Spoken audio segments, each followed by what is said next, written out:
The Nigerian government has expressed its displeasure with the mass burial given by the Italian government to 26 young women who drowned in the Mediterranean weeks ago. Well, the two governments had agreed to a November the 26th date for the burial, but this was jettisoned by the Italians. Be sure that the 26 are Nigerians. So those are the questions we need to ask. Only 3 have been identified to be Nigerian. So there are many questions to be answered. So the idea was that NAPTIP, which is the body responsible for trafficking, is the DG is right now in Italy. But then the girls have been buried. So it's a thing of shock to us, because if the information came out, there might be 1 or 2 parents that will say, okay, I want my daughter brought home. Until that request is made, you cannot answer the question. State government need to create a lot of programs that will involve the youth, to gather them, to give them something that can engage them productively, so that they don't engage on all these falsehood travels that will endanger their life and get them perish either in the Mediterranean Sea or in the Sahara Desert. Well, we have a lawyer and public affairs analyst, Barrister Olayinka Oladaniels, in the studio to discuss this sad news development with us. Good morning to you, and thank you for joining us. Good morning. Now, first off, did you wonder when the news broke that 26 Nigerian ladies died? Why it took the government so long to even react? Well, to some of us, we're not surprised because we run a government that takes its time on everything, you know, a government that is not proactive in any way, a government that don't even see the importance of his own citizen. To us here, life is nothing to us, because if not, government won't take the back seat. When this whole issue started initially, it took Dabiri to even speak before the Ministry of Foreign Affairs had anything to say about it. It is sad, because seriously, if we have a proactive government, we have a government that cares about its people, its citizens, I'm sure it should be at the forefront of this whole thing, because look at it. Now, the information was that 26 Nigerian girls, ladies, women. The next thing, when they try to identify, we are told, as in from the report, that they're only able to identify 3. Who even identified the ladies? Thank you. Out of the 26. Now, like you said, who identified these ladies? Now, what about the other ones? Who are they? Because now, don't forget, the capture was 26 Nigerian girls. Now, today, the story has changed. So we don't even know who the 23 are. I mean, and the government seems to be sleeping over this. All right. A few weeks ago, news broke that about 26 ladies or women of Nigerian origin were drowned at the Mediterranean at the course of traveling through the sea to Europe, and all of them were buried by the Italian government. But however, we got reports afterwards when Nigerian government was trying to react to things that they had an arrangement to have them buried by November 26th, but the Italian government went ahead to bury them without recourse to the initial arrangement. And a lot of questions have been emanating from that, and that's what we're talking about. We have with us in the studio a lawyer, Olayinka Oladaniels, so we've been talking about this. Now, in this situation, Nigeria has an embassy in Italy, which anything that concerns a Nigerian that is in the jurisdiction or geographical location of Italy, the embassy would have swung into action even before, and then give information, maybe daily or minute or whatever information to the home front. But it took there was no reaction of any kind until now. How embarrassing is this really, if we have to look at it in the ideal circumstance? Very, and very pathetic. You know why? You know, we run a very expensive government in Nigeria, which is barbaric as far as I'm concerned, because you just said it. If we have an embassy you know, most times when you hear from the international world, you hear the ambassador speaking on behalf of the country. Now, but in our own cause, we need to wait. Then we'll form a committee, maybe by National Assembly or the government. There's an entourage. They need to make money, some money also, to travel. All of them then travel to Italy, maybe spend 1, 2, 3 weeks, 1 month. Investigate. You know, and Estaco, they need money. So now they do go there. Then they tell us they are investigating something, and the truth is, they come back and they don't still have anything to tell you. The first question is, the people we are paying salaries in Italy that are supposed to be ambassadors, that are supposed to be staff in the Foreign Affairs Ministry, that work in our embassy, what is their job? What is their duty? Why are they there? If we are paying and we still have to wait to form an entourage, to form a committee to go look into that. You see, the Italian government saw this, and they know that we are never serious in any way, that we don't run a serious government, and that is the reason why they took charge and they had to go ahead to bury these people. Look at the burial given to those people. I'm very, very certain if we were to be in this country, they won't get such burials. They will never get such, because we'll just do shabby. Even you'll be shocked that they'll just put all of them in one. Maybe they'll call one carpenter, just do something for them, and the next thing. But then the burial aside, many are suspicious anyway that maybe the Italian government did that to bury a more serious issue of the cause of the death of these ladies. Because there was an agreement between the two governments, between the Nigerian and the Italian government, to wait until 26th of November for at least the ladies to be identified. But then the Italian government went ahead to bury these ladies. I'll ask, one, when these ladies, when it was reported that this lady died, what was the response of the government? What was the reaction of our government as in Nigeria as a whole? What did we say? Nothing. It took Dabiri after how many days later on to come out and speak. What was the job of the Ministry of Foreign Affairs? Nothing was done. One. Two, when they claim they agree on a date, was there any investigation? Did anybody leave the country?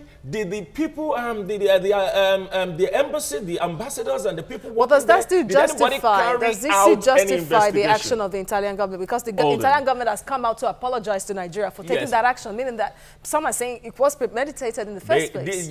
All that could be a political brouhaha, you know, meaning that they would just say, okay, fine, we'll do what we want to do. There's nothing they're going to do anyway. Let's just go ahead. If not, if you did not carry any investigation out. Okay, this the Italian government told us that there was a post-mortem, right? An autopsy was carried out, and they discovered that, they actually got drowned in the Mediterranean Sea, and all that happened, and not single reaction from our nation to say, okay, when they were discussing, did we make any attempt to carry out our own independent investigation? Especially hearing that some were suspected to have been sexually assaulted. Well, that was like you said, that was an allegation or something, but they told us there was a post-mortem carried out. The question is, did we do any due diligence, a double check on the so-called post-mortem?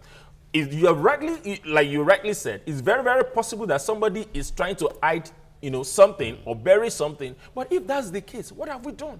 So after they had been buried, then we came out without making noise. What? So in this case, the Nigerian government, whether there's something Italian government or whoever agency is trying to hide or not, the Nigerian government didn't handle it well. We did not. Because the point there is that when these things happen in other countries, on the same day, you hear statements, you hear, and all of that, telling everybody, enlightening the people, this is what we're doing and all of that. Now, does this show that the government of Nigeria may not be as responsible, attaching value to its citizens, whether in the country or outside, enough? Well, I'm not going to go that route, but I'll still make it a submission. I'll still make a submission out of what you said.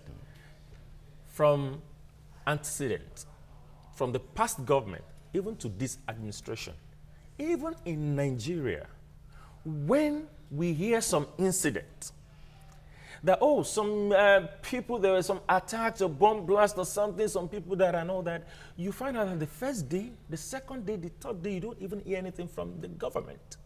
Now, this has happened at another, in a foreign land. Seriously, the truth is, one, our government are not serving us. When we elect officials, once they get to that seat, they become our leader, they become our boss, they become our father, and they don't see themselves as our servant. Two, whatever that happens to you, they are less concerned. When you hear noise, it's when maybe their own immediate family is involved. That is when you see them be proactive. Three, why have we elected someone that cannot watch my back, that cannot speak for me, that I don't mean anything? Because seriously, in Nigeria, life doesn't mean anything, it doesn't worth anything. In America, one American is missing, or one American, anything happens to one America, the whole America will stand. In fact, America is still far away. Let's talk about South Africa. Recall when the synagogue church building collapsed, what the South African government did because of some of its citizens there were affected. What the government is sending medical officials down to Nigeria and to airlift them back to their Nigerian country. officials. Attaching importance to the lives of South Africans. If we care, as we speak, legions, or let me use the word army of graduates, comes out year in, year out. So far, for decades, we don't have economy that can sustain or provide jobs. And yet, we have graduates coming out year in, year out. No jobs for them. Now, what I hear them, you see, this really get on my nerves each time somebody comes and say, be an entrepreneur. Then all Nigerians we must be an entrepreneur. All of us. It is sad. It is sad. It is sad. Meaning that our government is irresponsible. That is my conclusion about it. You don't tell all of us to be entrepreneurs when you need to provide jobs for us. Look at it. No jobs. Now, these ones, in as much as I will sensitize the youth to tell them, okay, look at what happened recently about the girls in the U.S.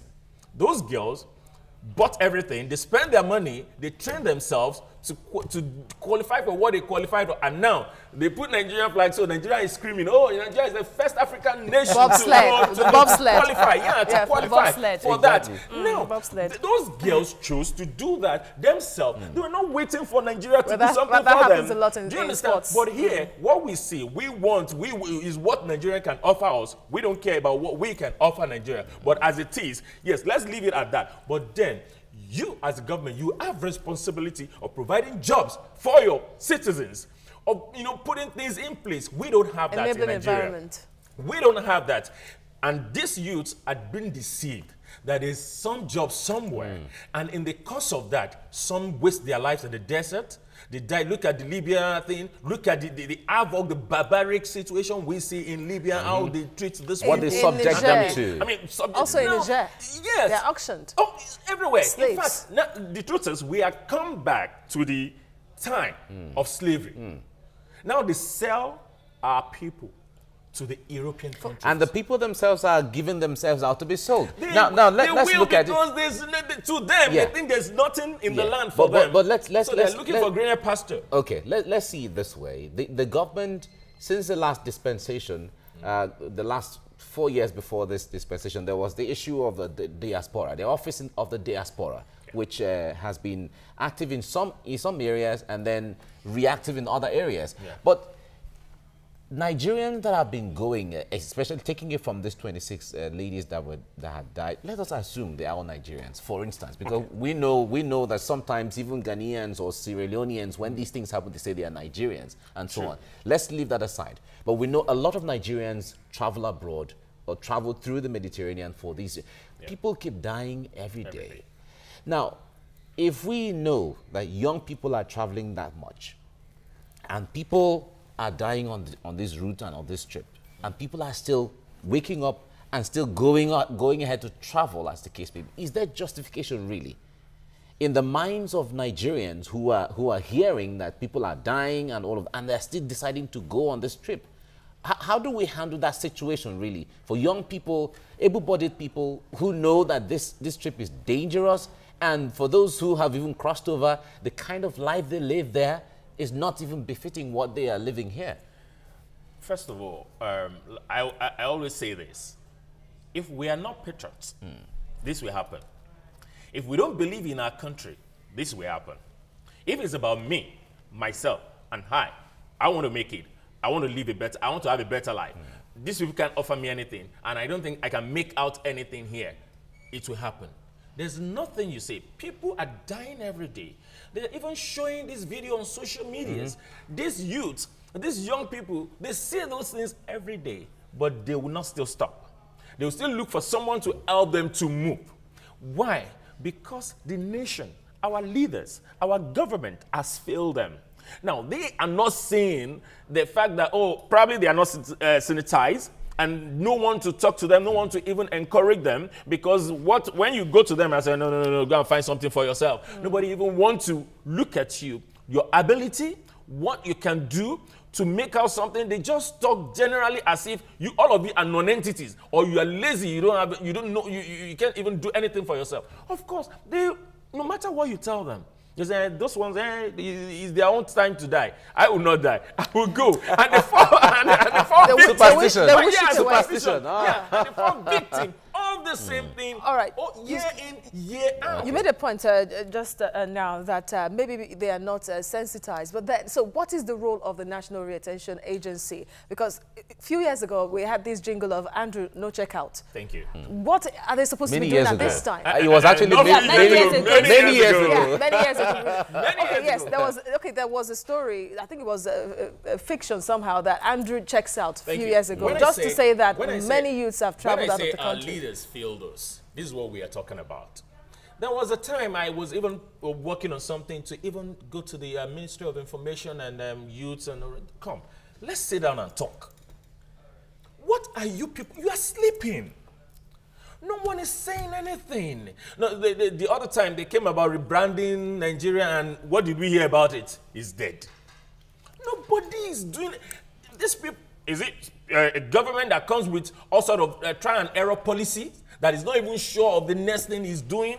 And when people make noise, he retracts that, and he comes up with nobody, no vision, no plan whatsoever. Tell me, the orientation agency, what are they doing? What are they doing? Nothing. And the truth is, if we are not serious, if we don't put the right people, if we are still on, yes, Yoruba, Hausa, Igbo, Fulani, whatever, yes, it's my tribe that has to be there and does not even have clue of what is going there to do, we are not moving anywhere. Seriously, we need to take clue from the advanced country. How have they been able to achieve this? How have they been able to do this that, they have, I mean, at least a moving economy. In Namibia, that's an African country. You will not see, that's the reason, even to US, they give them American visa for free. They'll give them 5 years in Namibia. Why? Because in Namibia will not leave his or her country to anywhere and not return. It is not possible. They are so proud of their nation. About how many of them? They are not up to 3 million. That is a country. That is Namibia. What have we done to ourselves? What has our leader done to us? It is sad. It is pathetic. And the truth is, until we are ready and until the right people are there and they know how to go about this, we are not going anywhere. All right. The last report and the last statistics shows that from January, 10 months from January, over 111 or 12 thereabout, thousands youths crossed the Mediterranean. The Mediterranean. I mean, it's we're not even talking about the desert. The desert. Yeah, exactly. The desert is something else. It is sad. All right. Now, the presidency has created an office of the diaspora, and I wonder what should be the role so that there can be a connect, because there seems to be a disconnect between the outside missions for Nigeria and Nigerians themselves? Because when you have that office, apart from the embassy, Nigerians are supposed to be knowing, you know, updates of what is going on with any Nigerian, whether it is South Africa or whether it is Italy or whether it is China, as the case may be. What should that office be doing to be proactive enough, more than what they are doing? We know we know Nigeria is a wonderful place. And we know the truth is, yeah, we have it's a wonderful place, and, and with wonderful people, yes, wonderful citizens. And we know we are everywhere in the world. We are everywhere in the world. The truth is, some of those people know what is happening in those places. Sometimes when you hear the good news, and don't forget, also the media at the other side, don't forget when the good news happens, oh, maybe Nigeria is the best something, or the like that, you hear a little bit of those good news, right? Oh, that Nigeria became the first something, okay, the recent one of the best family, the best brains of the family. Maybe you hear a few of that. But when you hear, oh, there's one money laundering somewhere, oh, one Nigeria is somewhere in somewhere, and the bad ones is attributed to us. Now, like you said, how do we reframe this? How do we work on this? How do we correct this? How do we change this? That is part of the work of the people in the diaspora. When you go, what do you see?